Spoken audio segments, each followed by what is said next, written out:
Sir B part का 9th और 10th है सर। ठीक है,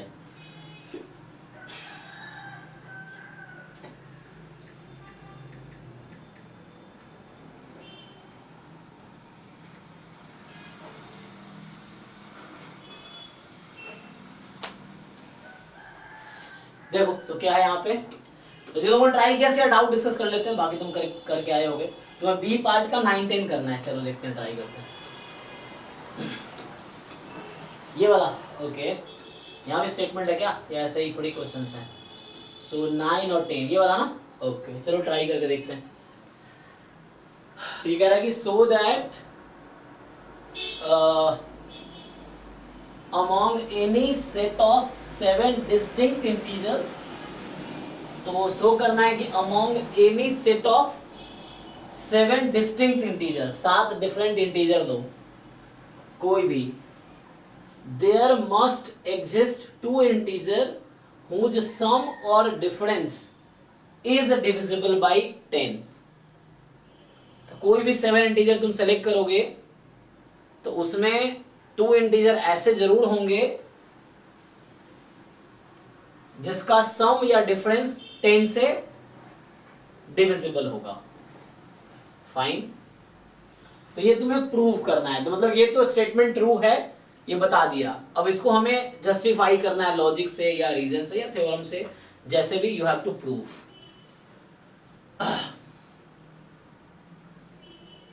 तो तुम गलत दिखा नहीं सकते काउंटर एग्जांपल से, तो मैथमेटिकली ट्राई कर लेते हैं।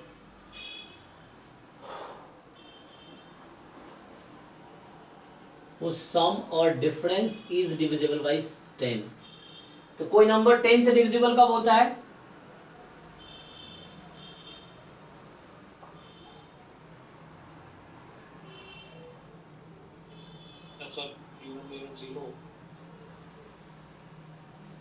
जब उसके फर्स्ट प्लेस है ना, यूनिट प्लेस होंगे वो 0 आ जाएंगे ना, 10 20 इस तरह से। तो एक तो है कि तुमने अगर इंटीजर चूज किए 7, तो अगर किसी इंटीजर का फर्स्ट प्लेस अगर सेम हुआ तो डिफरेंस ऑब्वियसली उसका वंस प्लेस पे 0 आ जाएगा।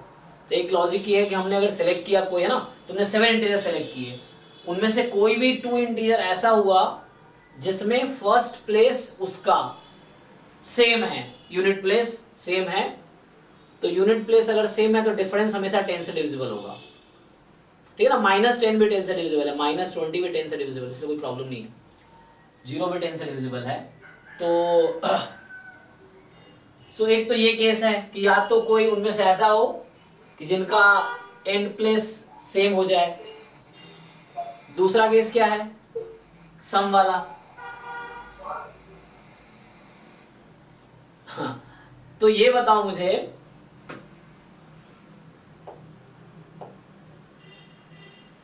किसी 2 का सम 0 कब आ सकता है? जैसे 1 के साथ क्या होना चाहिए? 9, 2 के साथ 8, 3 के साथ 7, 4 के साथ 5 के साथ। ओके, सो आप एनी 7 इंटीजर सेलेक्ट कर रहे हो, आपके पास वंस प्लेस पे क्या क्या चॉइसेस है? इंटीजर और से नहीं कर सकते। हाँ? 0 और 0 हो गया। क्या नहीं कर सकते? इंटीजर और प्रिंसिपल। क्या नहीं कर सकते? 0, हाँ, और नहीं वंस सेकंड एलिमेंट 0 ले लेते हैं सर।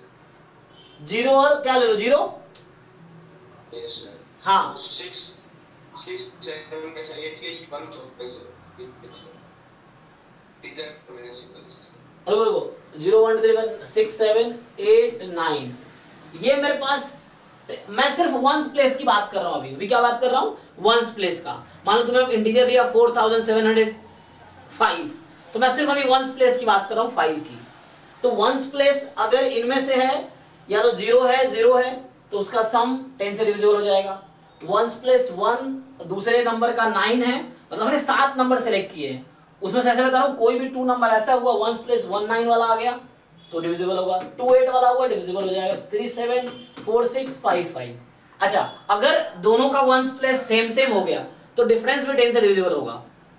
अगर जैसे मान लो 15 और तुमने 25 ले लिए तो 15 25 को डिफरेंस लोगे तो ये हो गया। इवन उसका सम भी, हालांकि 15 और 25 का सम भी वैसे तो छोड़ो, 22 और 12 ले लिया, 12 और 22 ले लिया हमने, तो 12 और 22 का डिफरेंस हमेशा 10 से डिविजिबल रहेगा, है ना। सो अगर यूनिट प्लेस सेम है दोनों का तो दैट्स ऑल। ओके, तो इसका क्या मतलब है, अब तुम सोचो इसमें 7 सेलेक्ट करोगे तो बस तुम्हें ये दिखा देना है कि हम कोई भी 7 सेलेक्ट करें ना तो इन पेयर में से क्या होगा, कुछ तो बनेगा ना। देखो पहली चीज क्या है, the first thing, if out of 7 selected numbers any 2 have same unit place तो ऑब्वियसली उसका डिफरेंस 10 से डिविजिबल हो जाएगा। ये है, तो ये स्टेटमेंट ये लिख सकते हो तुम वहां पर जस्टिफिकेशन में कि जो 7 नंबर मैं सेलेक्ट कर रहा हूं, अगर किसी भी 2 का यूनिट प्लेस सेम हुआ तो वो उस नंबर का डिफरेंस हमेशा 10 से डिविजिबल होगा। अदरवाइज क्या केस है, अब इसका कॉम्प्लीमेंट क्या होगा, मैं पहला बोल रहा हूं कि दोनों का यूनिट प्लेस सेम है तो इसका कॉम्प्लीमेंट स्टेटमेंट क्या होगा, अदरवाइज क्या केस है, 2 केस में बांट रहा हूं मैं। So either unit place are same, मतलब out of 7 digits there must be 2 having same unit place, then difference is divided by 10, और क्या, यूनिट प्लेस इज डिफरेंट। अब यूनिट प्लेस अगर डिफरेंट है दूसरे केस में, तुम्हारे पास कितने चॉइस है यूनिट प्लेस की, 10। कितने चुनने हैं, 7। तो अब तुम कोई भी 3 रिजेक्ट कर लो ये पेयर तो आएगा ही, कम से कम एक आएगा ही, या तो 19 आएगा या 28 आएगा या 37 आएगा या 46 आएगा। तुम कोई भी 3 हटा लो, तो बस यही तुम्हें जस्टिफाई करना है। If you remove any 3 out of it, तुम हटा के देख लो, कोई भी 3 हटा लो, 7 चुनने हैं ना तुम्हें, तुमने से कोई भी 3 तुम हटा के देख लो, या तो 14 रहेगा उसमें, या 28 रहेगा, या 37 रहेगा, या 46 रहेगा, चेक कर लो। सेम डिजिट तो डिफरेंस डिविजन हटा दिया मैंने इसको, क्योंकि अगर यूनिट प्लेस सेम है तो इसको मैं काउंट नहीं कर रहा हूं इसमें, ये पहले केस में चला गया। First case is if any 2 have the same digit, first digit या unit place, then difference divided by 10, that's all. Or if all are different, then you remove any 3 out of this, you must get 1 4 2 8 3 7 और 4 6। Check करके देख लो, क्योंकि उसके लिए तुम्हें 4 को हटाने पड़ेंगे ना, समझ रहे हो क्यों है। अगर तुम चाहते हो कि डिविजिबल सम डिविजिबल ना हो 10 से, तो उसके लिए या तो इन चारों को हटाओगे या फिर इन चारों को हटाओगे, किसी एक हटाना पड़ेगा। तुम हटा रहे हो सिर्फ 3 को, तो इसका क्या मतलब है कि इन 4 पेयर में से 8 नंबर में से तुम सिर्फ किसको हटा रहे हो, चेक करो भाई।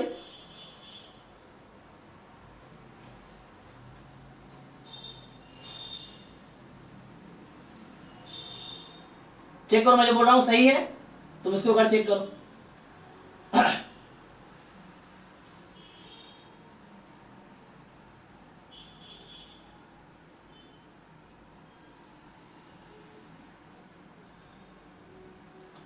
दैट्स ऑल, यही तुम्हें जस्टिफाई करना जो मैंने बोला है। इन लोगों ने क्या लिखा है, ये तो मेरा जस्टिफिकेशन हो गया। सबको कन्विंस हुआ कि नहीं कि मैं क्या बोलना चाह रहा हूं, क्योंकि तुम्हारे पास 4 पेयर है, तो ये 4 पेयर 8 डिजिट यहाँ पे है, ये दोनों सेम प्लेस वाले, तो पहले प्लेस में चला गया कि अगर दोनों का सेम फर्स्ट प्लेस सेम है, 10 और 20 चूज कर लिया, तो ऑब्वियसली उसका डिफरेंस और सम दोनों डिविजिबल है 10 से। 25 और 25 35 चूज कर लिया, तो सम एंड डिफरेंस दोनों डिविजिबल है 10 से। तो जिनका यूनिट प्लेस सेम हो तो कोई प्रॉब्लम ही नहीं है। सेकेंड केस, अगर यूनिट प्लेस डिफरेंट है तो उस केस में यूनिट प्लेस डिफरेंट है तो उस केस में ये हमारे पास पेयर्स हैं, या तुम और सोच सकते हो कि यही है ना, पेयर्स बनेंगे जहां 10 से डिविजिबल होगा, तो ये पेयर आएगा ही, मैं ये कहना चाह रहा हूं। तुम चेक करके देखो इन्होंने क्या जस्टिफिकेशन दिया है, इनका क्या है, एक मिनट को बोलता हूं। क्या था सर, हमने जस्टिफाई किया, ये तो सम के लिए हुआ ना सर, डिफरेंस के लिए कैसे, तो इसने एंड थोड़ी कहा है, ये क्या है, एंड थोड़ी है, मतलब और है, कोई भी एक दिखा दो, दैट्स ऑल।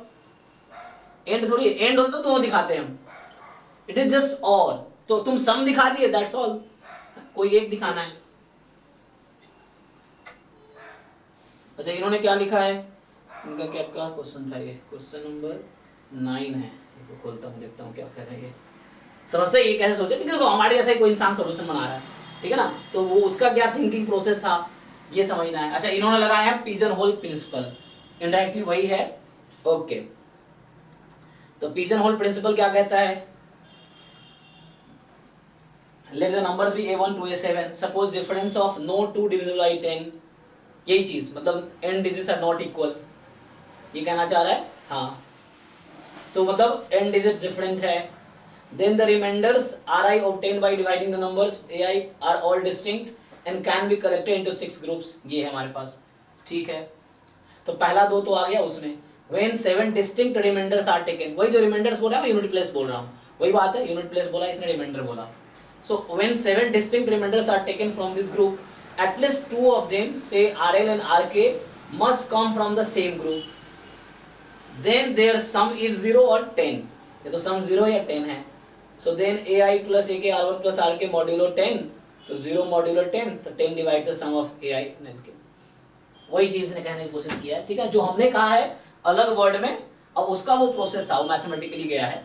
तो तुम अगर जस्टिफाई करते हो और समझ आता है तो वो मार्क्स देंगे। आईआईटीज में क्या होता है, अक्सर बताता हूँ, क्या होता है कि तुम कोई एक मेथड सॉल्व करते हो, कोई पेपर चेक किया उसने गलत कर दिया, तो बाद में या सीएमआई में भी बाद में क्या है वहां पे प्रॉपर, जैसे यूनिवर्सिटी में क्या होता है तुम्हें दिखाए नहीं जाते आंसर, जो भी हायर लेवल इंस्टीट्यूट्स हैं आईआईटीज या सीएमआई या आईएसआई, इन सब में क्या होता है तुम्हारे जब एग्जाम होते हैं तुम्हें बुलाया जाता है, क्योंकि क्लास स्ट्रेंथ कम रहती है इसलिए वहां बुलाए जाते हैं, एक एक बंदे को अपना प्रॉपर तुम्हारा जो सीट है जो तुमने एग्जाम में सबमिट किए तो वापस दे दिया जाता है कि तुम चेक कर लो कहीं गलत तो नहीं है, मतलब तुम्हें ऐसे मार्क्स मिलने चाहिए नहीं मिलेंगे, तो कई बार गलत कर दिया जाता है। अगर तुम सामने जाके उनको कन्विंस करते हो प्रोफेसर को कि ये मेरा रीजन है, इस तरह मैंने किया है, चाहे उनके मेथड से अलग हो, तो मार्क्स तुम्हें तब भी मिलेंगे।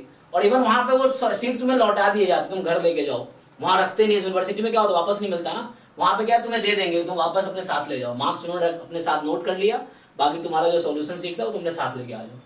तो इस तरह से वहां रहता है, तो तुम इस तरह से अपने तरीके से कर सकते हो। जो हमने किया जो उसने लिखा है सेम ही चीज है, डिफरेंस क्या है वर्ड्स का, कि उन्होंने मैथमेटिकली अलाइन किया, हमने वही चीज दूसरे लैंग्वेज में बोले, बस है सेम चीज। 10 देखते हैं, 10 ना doubt. So px be the polynomial with integer coefficient, px polynomial है इंटीजर कोएफिशिएंट के साथ, let n be the positive integer and suppose a and b are two integers such that a congruent to b modulo n, इसका कोई definition बताओ क्या मतलब है इसका, a congruent to b modulo n, कोई बताओ इनको पता है मतलब इसका डेफिनेशन क्या है इस टर्म का, किसी को नहीं पता है, ऐसे कैसा भाई?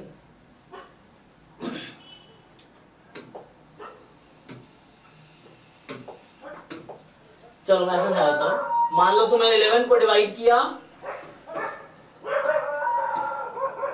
3 से, 11 is congruent to what modulo 3, अब बताओ कोई, मतलब ये है कि 11 को 3 से डिवाइड करो, बताओ रिमाइंडर क्या आएगा, ये मतलब है 2 आएगा। तो ये 2 हो गया। तो मैं इसका मीनिंग समझाता हूं, इसका मतलब है 3 डिवाइड्स 11 माइनस 2, ये नोटेशन डिवाइड्स के लिए, नोटेशन का मतलब है डिवाइड्स, या ऐसे बोलो कि 11 minus 2 is divisible bye 3।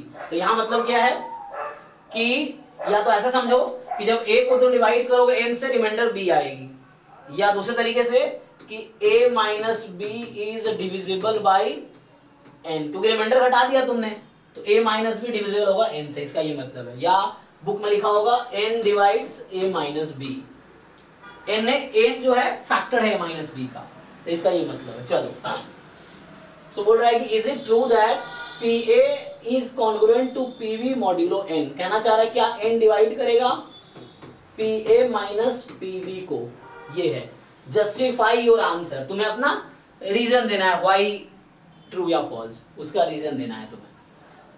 So px कोई पॉलिनोमियल है जिसका इंटीजर कोएफिशिएंट है, px कोई पॉलिनोमियल है जिसका इंटीजर कोएफिशिएंट है, n कोई पॉजिटिव इंटीजर है तो मतलब नेचुरल नंबर है 1 2 3 4 5 6 पॉजिटिव इंटीजर है, and suppose a and b are two integers such that a is congruent to b modulo n। बता रखा है कि यहाँ n डिवाइड करता है a माइनस b को, ये तुम्हें बता दिया कि n इंटीजर है, a भी इंटीजर है, n हालांकि पॉजिटिव इंटीजर है और a माइनस b डिवाइड करता है मतलब डिविजिबल है n से। ओके, अब px कोई पॉलिनोमियल है तो तुमसे ये पूछ रहा है कि क्या pa pb कन्वर्ट, देखो तो इस तरह के क्वेश्चन में थ्योरेटिकली मत जाओ, इनिशियली तुमको एग्जांपल लेके एक बार वेरीफाई करने की कोशिश करो। तो कई बार क्या होगा, एग्जांपल लोगे और ये गलत हो जाएगा, जरूरी नहीं गलत हर बार होगा, बट अगर गलत हो गया तो दैट्स ऑल, नहीं हुआ तो फिर प्रूव करने की कोशिश करेंगे। सो अभी के लिए मैं मान लो एक एग्जांपल लेता हूं, कोई मुझे पॉलिनोमियल बताओ, एक कोई भी, जैसे कहा ना px कोई पॉलिनोमियल इंटीजर कोएफिशिएंट, कोई भी बताओ तुम लोगों से, कोई भी एक पॉलिनोमियल बताओ, एनी पॉलिनोमियल। पॉलिनोमियल पता है ना क्या होता है, कोई बताओ, what should I take, px।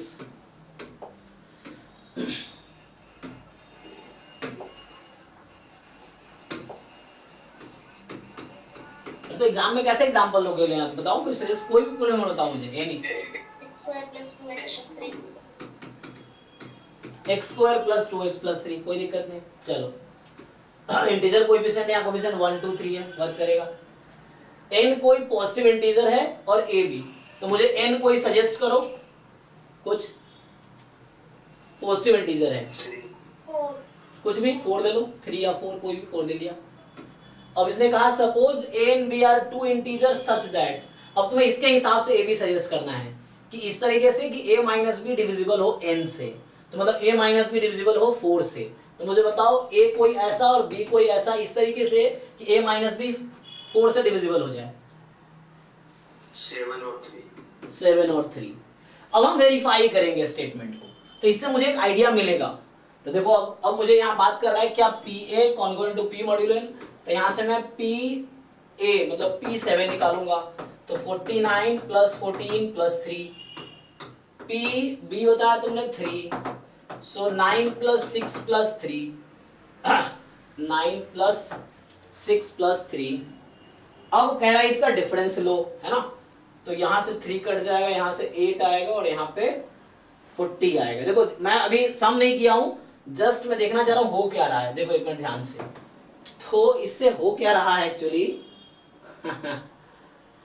Okay, यहां से लॉजिक डेवलप होगा। देखो तो P7 माइनस P3, समझो केयरफुली, 49 माइनस 9, 14 माइनस 6, 3 माइनस 3 है ना, PA माइनस PB, तो ये PA है ये PB है। तो यहां से तुम अगर नोटिस करो तो हो क्या रहा है, 49 माइनस 9, 14 माइनस 6 एंड 3 माइनस 3, तो ये कांस्टेंट टर्म तो हमेशा कैंसिल होगा, ए बी से फ्री है ये, इसीलिए। तो देखो अब समझो, तो क्वेश्चन ये क्या ये डिविजिबल है n से, तो 49 माइनस 9 कितना होगा, 40 प्लस 8 प्लस 0, तो 40 is divisible by 4, yes, 8 is divisible by 4, yes, 0 is divisible by 4, yes, so whole number divisible by 4, yes.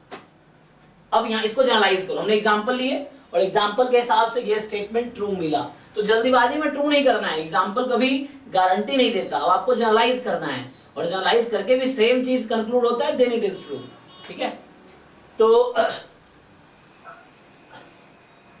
तो होगा क्या, जरा आप समझो, अगर मैं इंस्टेड पी बी लिख रहा होता तो होता क्या, यहाँ पे B square plus 2b plus 3, अगर पी ए लिख रहा होता तो क्या होता, ए स्क्वायर प्लस 2a प्लस 3। अब इन जनरल ए बी के लिए सोच रहा हूं मैं। अब जब तुम इसका डिफरेंस ले रहे होते, so P B minus P A आ रहा होता, B square minus A square, 2b minus 2a, 3 minus 3, done. तो यहां जब डिफरेंस लोगे तो एक टर्म तुम्हारा बनेगा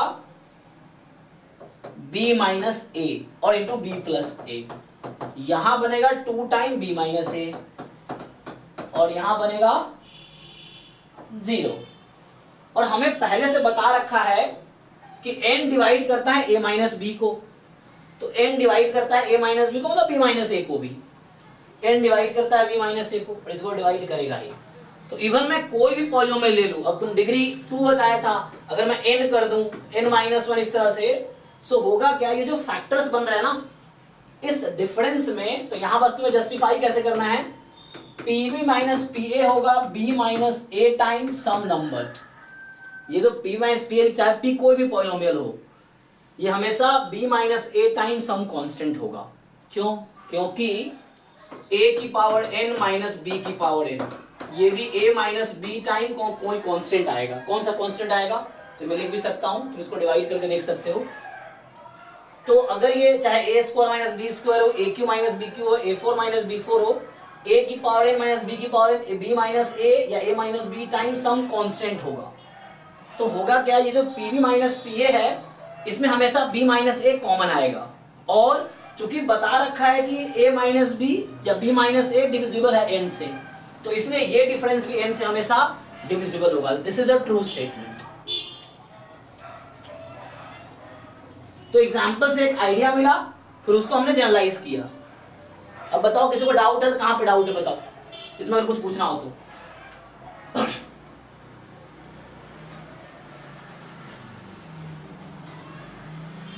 इन्होंने क्या किया, इनका सॉल्यूशन देखते हैं। तो इन्होंने लगाया logic modular arithmetic, okay, use that sums difference product of congruented are congruent, इन्होंने अपने हिसाब से लिख दिया, ठीक है ना। तो जरूरी नहीं, अगर तुम पहले मैं ये सॉल्यूशन देखता तो मैं इनके डायरेक्शन में सोचता, मैंने सॉल्यूशन देखा ही नहीं इनका, अपने तरीके से सोचा। पिछले क्वेश्चन में ऐसे ही हुआ कि पहले मैंने अपना सॉल्यूशन लिखा फिर सॉल्यूशन देखा इनका। पहले सॉल्यूशन में दिक्कत क्या होती है कि अगर पहले इसका सॉल्यूशन देख लिया तो मैं इसी डायरेक्शन में सोचूंगा जो इसने कर रखे हैं, लेकिन जब आप खुद से करते हो तो आप हर डायरेक्शन में सोचते हो, एंड देन आपका सॉल्यूशन आता है, वो भी करेक्ट है ये भी करेक्ट है, नो प्रॉब्लम। ठीक है, कुछ पूछना आप बताओ, इसमें और क्या डाउट है इस पेपर में? 2019 का है ना ये? कौन सा? 7th।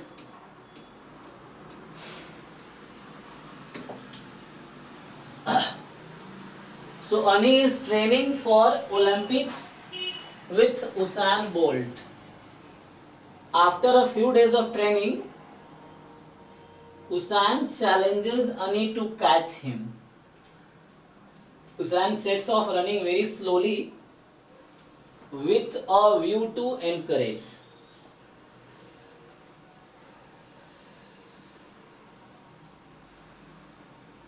Encourage Ani, ठीक है। He covers 70 meter in first minute. 70 meter in first minute. 100 meter in next minute, मतलब अगले मिनट में। Then 130 the minute afterwards and so on. उसके बाद हर मिनट 130 मीटर कवर कर रहा है वो। तो Ani is told to start 3 minutes later, 3 minute बाद। Having trained hard, he runs 100 meter the first minute, 150 meter in second minute and 200 meter every minute, so on, ठीक है। उसके बाद पहले 2 मिनट बाद हर मिनट 200 है। Ani catches Usain at an integer multiple of a minute. So जब वो मिलते हैं तो टाइम उस समय इंटीजर का मल्टीपल होता है, मान लो 5 मिनट बाद, 6 मिनट बाद, 7 मिनट, 8 मिनट, ऐसा नहीं 5.5 मिनट, ऐसा नहीं होगा, ये कहना चाहिए इंटीजर मल्टीपल है, तो मतलब इंटीजर टाइम है, ठीक है। So how many minutes did Ani run before catching up with Usain? So how many minutes did Ani run before catching up with, मतलब जब वो मिल गए तो Usain, so what were their respective speeds, और इनके फिर respective speed क्या थे? चलो तो क्वेश्चन क्या है, मान लो Usain ने यहाँ स्टार्ट किया, सो पहला मिनट, दूसरा मिनट, तीसरा मिनट, है ना। सो अब Ani started 3 minutes later, सो 1 2 3 यहां से स्टार्ट किया, ठीक है। और कुछ टाइम बाद दोनों मिल जाते हैं, यही है, कुछ टाइम बाद दोनों मिल जाते हैं। तो क्वेश्चन ये है आपका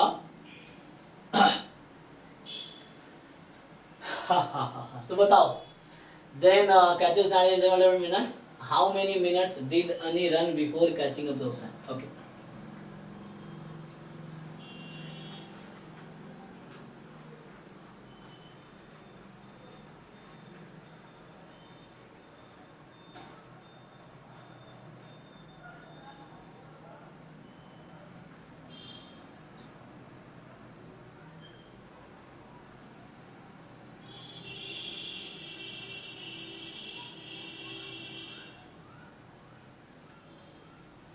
ठीक है, तो इसको ऐसा करो, तो मुझे ये बताओ कि क्या होगा। हमें ये देखना है कि डिस्टेंस तो इक्वल रहेगा ना, तो ये हुसैन का है ना, दिस इज फॉर द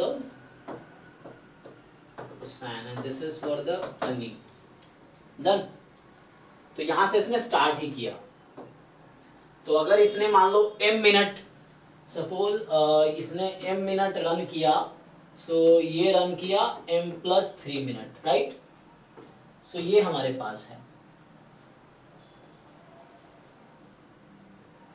तो तुम बताओ टोटल डिस्टेंस m मिनट में इसने कितना कवर किया, अनी ने, डिस्टेंस बाय अनी बताओ। तो पहले मिनट में अनी कितना चली थी, ये जो भी लड़का लड़की है पता नहीं क्या है, सो कितना है, हाँ यही बोल दो चलो। सो 100 + 150, तो पहले 2 मिनट में इसने कवर किया 250 एंड प्लस ईच मिनट कितना 200 मीटर। तो इसका मतलब हो गया 200 इंटू m-2, देख लो सही है। डिस्टेंस कवर्ड, हाँ पर मिनट सर 50 कर रहा है, पर मिनट 50 का डिफरेंस आ रहा है। अच्छा ओके,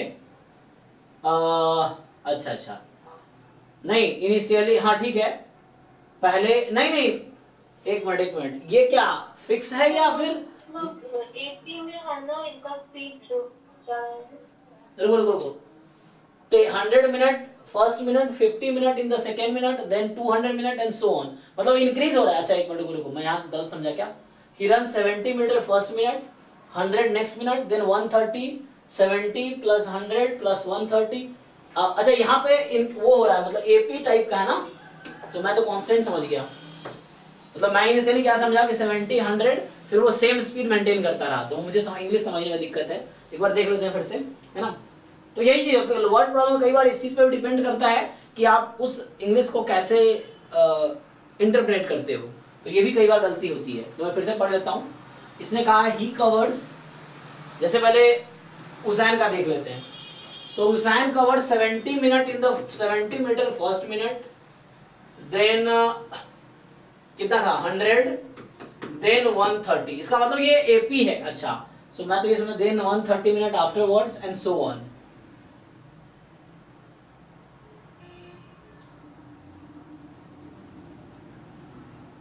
इसका मतलब 130, 160, 190, ये कहना चाह रहे तुम लोग, यही ना हुसैन का है। Yes sir. ओके ठीक है, तो यहाँ मैं फिर इसको करेक्ट करना पड़ेगा मुझे, तो इसको ठीक से कवर करते हैं। चलो तो इसको काउंट करके बताओ, 1 मिनट में कितना कवर किया इसने, अनिल ने। तो बताओ, ये अभी जो ग्राफ बना रहे थे इसके हिसाब से हो जाएगा। आगे आगे कहीं ना कहीं मुझे ऐसा लग रहा है कि आपको वो लेना पड़ेगा, मिनट का है ना वो, तो HCF हाईएस्ट कॉमन फैक्टर या LCM मल्टीपल होते हैं ना, तो यहाँ HCF LCM का कॉन्सेप्ट यूज कर सकते हैं हम लोग, ये भी हो सकता है, ठीक है ना। कोई दिक्कत नहीं, हो जाएगा, बताओ। तो यहाँ से आ जाएगा, अभी आ जाएगा आंसर। तो एक बार डिस्टेंस कैलकुलेट कर लो, आंसर आ जाएगा। मैं इसको इधर बुलाता हूँ। सो दोनों ने कितने कितने डिस्टेंस कवर किए, ये बस निकाल लो। कहाँ पे हम लोग भाई, एक मिनट रुको, ये वो कहाँ गया स्मार्ट बोर्ड, ये है ना। अच्छा ठीक है, रुको। तो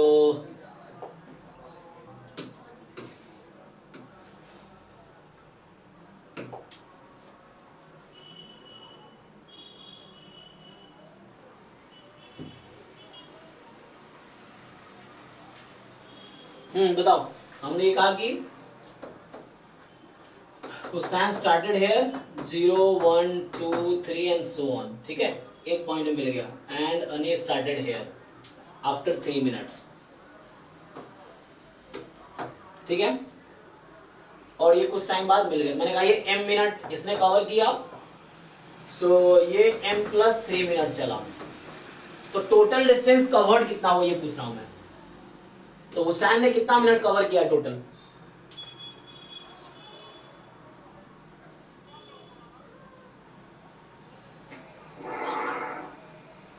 यहाँ से निकालो। हाँ, एपी के सम का फॉर्मूला लगा लो। सो ये जैसे 70 plus 100 plus 130 and so on, इस तरह से। लेकिन यहाँ पे कितने टर्म्स है? पहला था ये 70 100 130, इस तरह से है ना। तो टोटल m प्लस 3 टर्म्स हैं, m प्लस 3 टर्म्स है टोटल। तो s निकालो, sh निकालो, sum total.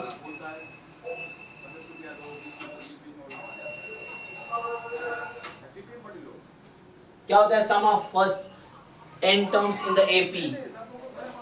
n/2 m plus 3 n/2 a plus n minus 1 2a plus n minus 1 into d, ना 2a plus n minus 1 into d। तो 140 plus n minus 1 into d कितना है? 30 का difference है। ये हो गया। अच्छा, डिस्टेंस कवर्ड बाय अनी, बताओ।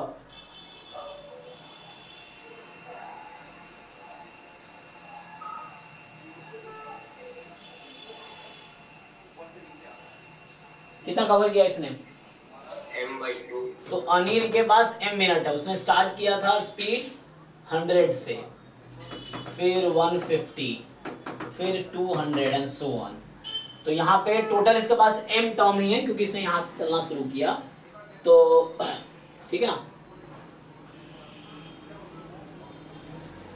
सो m/2 2a plus m minus 1 into d 50 हो गया, इस तरह से। तो एट द एंड अगर मैं ये डिस्टेंस मान लो 0 काउंट करता हूं, ये 0 ही है ना, तो इसमें चला नहीं, यहां से स्टार्ट किया इसने। अच्छा, डिस्टेंस एक्चुअली मैं टाइम के हिसाब से देख रहा हूं, चलना तो शुरू किया सेम टाइम पे ही।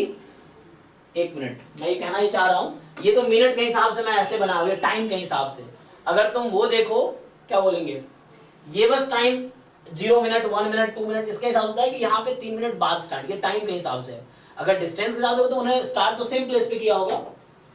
समझ लो, एक चीज समझो, स्टार्टिंग पॉइंट की अगर बात करोगे, सो दे स्टार्टेड टुगेदर ना, समझो, स्टार्टेड टुगेदर। मान लो ये स्टार्टिंग पॉइंट ए है, स्टार्टिंग पॉइंट ए है और मीटिंग पॉइंट बी है। बस डिफरेंस क्या है, ये स्टार्टिंग पॉइंट की बात, ये मेरे टाइम का ये ग्राफ था टाइम का, कि पहले 3 मिनट उसने कुछ चला, देन इस तरह से कुछ टाइम मिला, 3 मिनट पहले उसका, इसलिए m प्लस 3 मिनट है। इसके पास m मिनट ही है टोटल, क्योंकि 3 मिनट बाद स्टार्ट किया, टाइम के हिसाब से था। अगर डिस्टेंस के हिसाब से सोचोगे, so they both started at point A and reached at point B, जहां पे वो मिल गया। तो चूंकि स्पीड ज्यादा है इसलिए 3 मिनट उसने कवर कर लिया। अब बताओ तुम, देखो, सो हमने ये निकाले, S जो निकाला है, total distance covered by Hussain, total distance covered bye क्या? अनी। दोनों डिस्टेंस क्या है? सेम है ना? हाँ, क्योंकि distance of they started the same point, 3 minute बाद उसने स्टार्ट किया, but the distance covered by Ani in m minute is same as the distance covered by Hussain in m plus 3 minute. Actually ये है, तो इन दोनों को इक्वेट करो जरा, क्या आता है।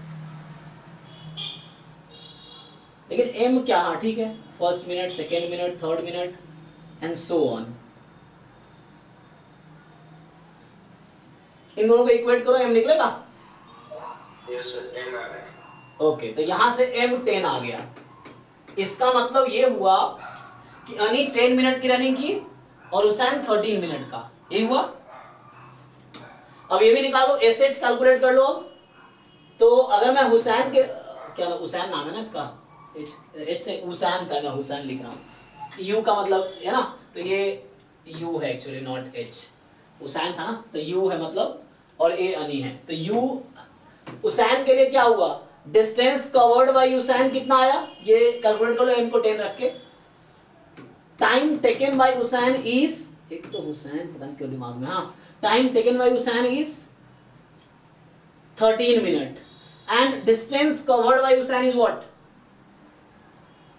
दोनों सेम ही तो होगा, दोनों जो भी होगा बताओ कितना है, दोनों सेम ही आएगा ना, m को 10 रखने पे।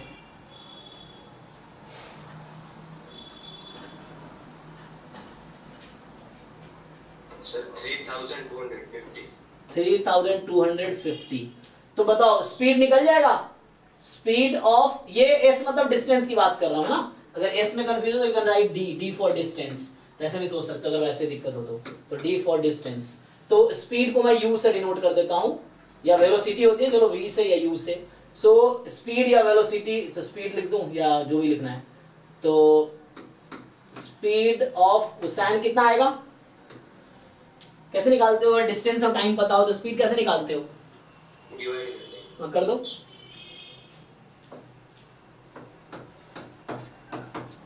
कितना है,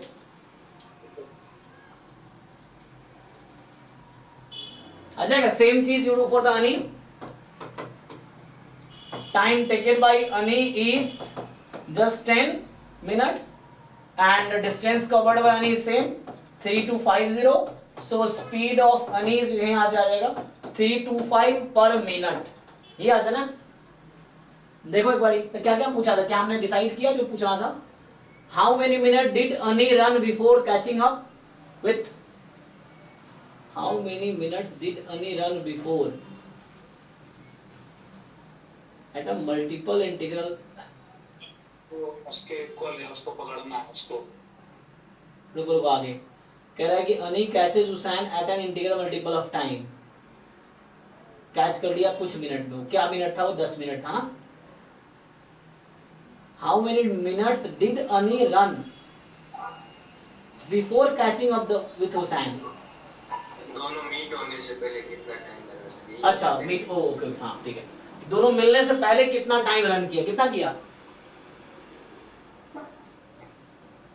अनी कितना चली दो मिलने से पहले, 10 मिनट, ठीक है।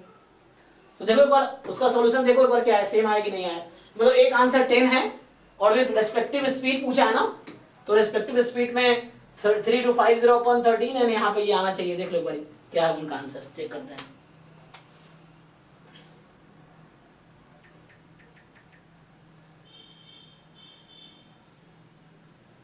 क्या है 10 करेक्ट है, हाँ सही है, डन ना, देख लो 10 मिनट्स आफ्टर अनी स्टार्ट, हाँ तो मतलब अनी को 10 मिनट लगा कैच करने में, उसने पूछा एंड कितना किलोमीटर कवर किया, तो ये हम लोग निकाले ये मीटर है ना, हमने जो लिखा ये मीटर है, इतना मीटर इतने मिनट में, तो ये टाइम जो है मिनट में है और डिस्टेंस मीटर में है, तो किलोमीटर में कन्वर्ट कर सकते, दैट्स ऑल, ठीक है, यही आंसर है, ठीक। सर मैंने एक और मेथड से किया, उससे आ नहीं जाता। क्या किया? सर मोशन की इक्वेशन होते हैं s = ut + ½ at²। नहीं नहीं नहीं, वो ए एक्सेलरेशन के लिए, यहाँ एक्सेलरेशन का कोई काम नहीं है। Sir acceleration change in velocity तो होती है, 30 वेलोसिटी चेंज। यहाँ जो हमने लगाया है ना, पता है तुमने क्या लगाया, s = ut लगाया जस्ट, ये क्या है, ये s = ut तो है, आपने कैसे कहा कि स्पीड डिस्टेंस अपॉन टाइम होता है, s = ut तो लगा रहे हो यहाँ पे आप, s = ut तो लगा रहे हो आप, जो पहले आपने सम किया, अच्छा वहाँ पे मैंने बोला था सेकंड इक्वेशन में अपना ये होगा, दोनों से डिस्टेंस तो इक्वल होगा, ठीक है, हाँ तो इनिशियल वेलोसिटी उसकी 70 ले ली, टाइम t + 3 ले लिया सर, हाँ, और एक्सीलरेशन 30 ले ली, एक्सीलरेशन चेंज इन वेलोसिटी। नहीं नहीं भैया, एक्सेलरेशन 30 कैसे ले ली, एक्सेलरेशन क्या होता है, change in velocity quantity with respect to time. नहीं नहीं, acceleration is not rate of change of velocity with respect to time, yes, so rate of change of velocity with respect to time, actually थोड़ा physics में चलेगा but कर सकते हैं, उससे भी सोचना पड़ेगा मुझे, देखता हूँ, चलो उससे भी ट्राई करके देखते हैं। तो ये फिजिक्स, हाँ सर उससे सही नहीं आ रहा है, उससे सही नहीं आ रहा है, हाँ ऐसो मैच नहीं कर रहा है। नहीं करना चाहिए, करना मेथड करे दो, अगर दो डिफरेंट मेथड से आंसर सेम आने चाहिए अगर करेक्ट है तो, वरना कहीं ना कहीं प्रॉब्लम है जो हमें पकड़ना पड़ेगा क्या गलती है। कुछ ना कुछ गलती तो है, अगर सही होगा तो आंसर आएगा, कुछ ना कुछ गलती है उसको करना पड़ेगा। तो s बराबर ut प्लस हाफ, सो s बराबर आप कह रहे हो ut प्लस हाफ क्या होता है 80 स्क्वायर। यस सर, s बराबर ut प्लस हाफ 80 स्क्वायर। सो अगर तुम यहाँ से ठीक से देखो तो ये t/2 2u प्लस, मैंने t/2 कॉमन ले लिया, ठीक है। सो 2u, हाँ एक मिनट 80, सो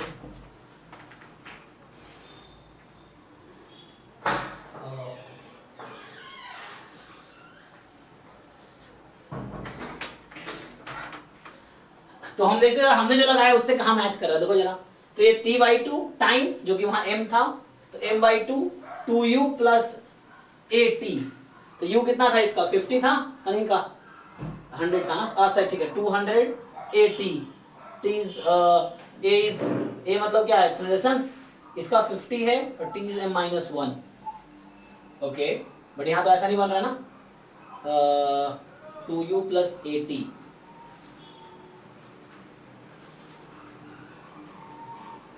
अब मुझे ये पता नहीं, ये रूल देखो जो ये जो न्यूटन फॉर्मूला है सेकंड लॉ ऑफ मोशन बोलते हैं इसको, तो इसके कुछ रेस्ट्रिक्शंस होते हैं। I think you have to go there. 11 12 में मैंने लास्ट टाइम ये पढ़ा था, उसके बाद भूल गया। 11 12 में 2012 में 12th पास किया था, तो उसके बाद मैंने कभी ये सब पढ़े नहीं है। तो इसके कुछ रेस्ट्रिक्शन होंगे, ये मेथड हो सकता है करेक्ट हो, बट आपको देखना होगा ये कब अप्लाई होता है, इसका भी कुछ रेस्ट्रिक्शन होगा। और एक्सेलरेशन इज लाइक तुम जैसे सोच रहे हो ना, this is not the way. Acceleration क्या होता है कि rate of change of acceleration is rate of change of velocity, ये है ना। सो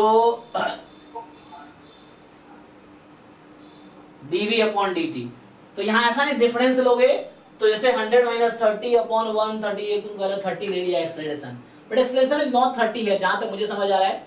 एक्सेलरेशन 13, एक्सेलरेशन 30 का मतलब कुछ और होगा जहां तक मुझे समझ आ रहा है। इट्स नॉट, ये कॉमन डिफरेंस है 30 का, the common difference is not acceleration actually. तो यहाँ प्रॉब्लम है एक्चुअली, ठीक है ना।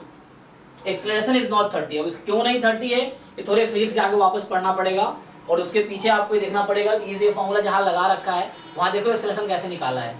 So it is not like यहाँ पे एक्सेलरेशन 30 नहीं है, तो ये आपको देखना पड़ेगा। हम लोग यहाँ टाइम को मिनट में ले रहे हैं ना, हाँ लेकिन तो उसकी क्या बोलते हैं वो ऐसा यूनिट तो सेकंड स्क्वायर में होती है, सेकंड स्क्वायर में हाँ वगैरह में चेंज होगा। Sir velocity displacement upon time होता है ना, तो हमें क्या पता है यहाँ पे ट्रैक हमारा स्ट्रेट लाइन ही है, डिस्टेंस ट्रैवल्ड है या डिस्प्लेसमेंट है। हाँ एग्जैक्टली, और वो वेलोसिटी स्पीड दोनों अलग अलग चीज है, तो वहां भी कंफ्यूजन आता है। Speed and velocity are not the same thing. तो एक्सेलरेशन जो आता है वेलोसिटी के टर्म में आता है, वेलोसिटी डिस्प्लेसमेंट में आता है। Distance upon time is not velocity, sorry not acceleration, distance upon time, मैं क्या बोल रहा हूँ, velocity is not distance upon time, yes velocity is displacement upon time, है ना। और then acceleration is velocity upon time. तो velocity and speed are different thing, displacement and distance are two different things. तो इसलिए यहाँ पे problem होगा, ठीक है ना। Displacement is shortest distance between two points, और डिस्टेंस होता है टोटल जितना कवर किया तुमने। सो दैट्स व्हाई यहाँ प्रॉब्लम हो रहा है। You don't use physics here, वो एक्सपेक्ट भी नहीं कर रहा फिजिक्स यूज करो तुम। हमने मैथमेटिक्स यूज किया, हमने जो यूज किया मैथमेटिक्स यूज किया, ठीक है ना। मे भी सर मैच कर जाएगा अगर उसको यस यस, सेकंड पर नेक्स्ट कर जाएगा सर। मीटर पर मिनट नहीं होगा ना, मीटर पर सेकंड कर सकते हैं, यस उस तरह से कुछ इक्वेट करके शायद हाँ आ सकता है। मतलब मैथ्स भी मुझे से ज्यादा कंफर्टेबल नहीं उस मेथड में, फिजिक्स वाले में, बट हाँ आ सकता है थोड़ा सा। आप मीटर पर सेकंड स्क्वायर उसका ऐसा यूनिट है ना एक्सेलरेशन का, तो उसके हिसाब से करके देखो शायद तब हो जाए, क्योंकि हमारा मिनट में है टाइम, डिस्टेंस मीटर में है, तो उसको सेकंड में लाकर देन यू कैन ट्राई, तो उससे कुछ हो सकता है। तो I think they don't expect you to use physics formula, वो एक्सपेक्ट करते हैं आप मैथमेटिकली करो, जैसे मैंने मैथमेटिकली किया तो मैथमेटिकली करने का है, ठीक है। चलो तो अभी तो यही टाइम खत्म हो गया, तो स्टॉप करते हैं। तो आज हमने 2018 के कुछ डाउट डिस्कस किए सीएमआई पेपर के, और 2019 के 3 डाउट जो आपके थे वो डिस्कस किए। तो आप लोग बाकी कंप्लीट कीजिए, अगले क्लास में भी 2019 के डाउट, फिर 20 का पेपर इन तरह करेंगे। तो आप 19, 20, 21, 22, 23, 24 जितने पेपर्स अभी तक हुए सारा कंप्लीट कीजिए, वन बाय वन हम डाउट डिस्कस करेंगे। तो अभी 2019 का डाउट डिस्कस किया, नेक्स्ट क्लास में इसी को कंटिन्यू करेंगे। तो आज क्या है, मंडे था, हाँ, तो आपका टर्न अब सीएमआई का टर्न आएगा ट्यूसडे, वेडनेसडे, थर्सडे को, है ना। तब तक आप कंप्लीट कीजिए, बाकी प्रैक्टिस कीजिए, सिलेबस रिवाइज कीजिए, जेडब्ल्यू का पीवाईक्यू कीजिए, इससे जैसा आपको मिले तो चलो तो अभी CMI वाले लोग लीव कर दो, नेक्स्ट बैच की class. Thank you, good night.